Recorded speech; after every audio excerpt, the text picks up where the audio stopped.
জামালপুর থেকে আসা সাদিকুল ইসলাম ভোর 4টা থেকে ঢাকা বাইপাস মহাসড়কে বসে আছেন ঢাকা মহাখালী যাওয়ার উদ্দেশ্যে। গাড়ি না পাওয়ায় নাকাল অবস্থা পরিবারটির।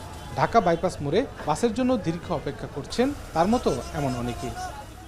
তো আসলে আমরা ডিরেক্ট কোনো বাস পাচ্ছি না, সার্বিক পরিস্থিতি খুবই খারাপ, নাজেহাল অবস্থা। শুক্রবার ময়মনসিংহের জুলাই যোদ্ধাকে ইউনাইটেড পরিবহনের এক শ্রমিকের হেনস্থার ঘটনা ঘটে।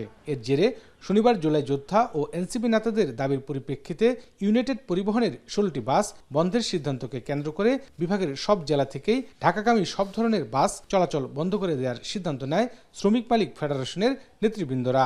রোববার ভোর 6টা থেকে নগরীর মাসকান্দা বাসস্ট্যান্ড সহ বিভাগের কোনো বাসস্ট্যান্ড থেকে ঢাকার উদ্দেশ্যে ছেড়ে যায়নি কোনো বাস। সবই গাড়ি বন্ধ, মাঝখানে 2টা গাড়ি ছাড়ছে, তারপর আবার সব গাড়ি বন্ধ হয়ে গেছে। উপরের থেকে নেতৃবৃন্দরা যদি যে সিদ্ধান্ত নেয় ওইটাই। আমরা তো শ্রমিক, আমরা তো আসলে খেটে খাওয়া লোক, এখন তারা কি নির্দেশ কি অনুভাবে চালাইবো এটা তারাই জানে। এতে চরম ভোগান্তিতে পড়েন কর্মক্ষেত্রে যাওয়া রাজধানীগামী যাত্রীরা। গন্তব্যে যেতে না পেরে ফিরে যান অনেকে, কেউ বেশি ভাড়ায় নিচ্ছেন সিএনজি, মাহিন্দ্র। এদিকে দ্রুত সংকট নিরসন করে বাস চলাচল স্বাভাবিক করার দাবি সাধারণ যাত্রীদের। যে বাস সব বন্ধ, এখন তো দেখা যাচ্ছে আমাদের যে সাধারণ যে যাত্রী বিশেষ একটা দুর্ভোগ পোহাতে হবে। আমরা যারা প্রতি রবিবারে যাওয়া আসা সকালে যাই অফিস করি প্রতি রবিবারে, তাদের জন্য তো অনেক দুর্ভোগ। অন্যদিকে শ্রমিকদের কর্মসংস্থানের নিশ্চয়তার দাবিতে অনশন ধর্মঘটের ডাক দেয় কিছু পরিবহন শ্রমিকরা।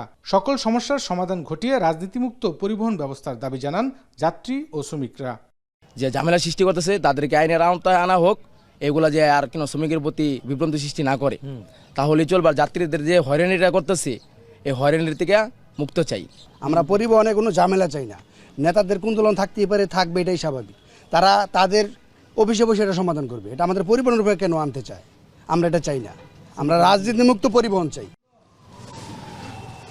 এদিকে রাত 8টার মধ্যে ধর্মঘট প্রত্যাহার না করা হলে সোমবার থেকে কঠোর আন্দোলনের হুঁশিয়ারি দেন বৈষম্য বিরোধী ছাত্র আন্দোলনের নেতারা।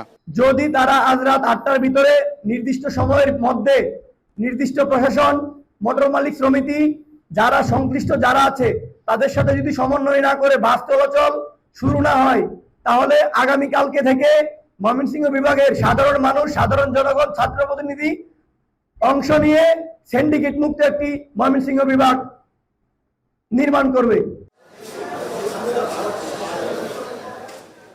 এর আগে শনিবার এনসিপি ও পরিবহন শ্রমিকদের পাল্টাপাল্টি কর্মসূচি চলে। এক পর্যায়ে প্রশাসনের আশ্বাসে অবরোধ তুলে নেয় জুলাই যোদ্ধারা।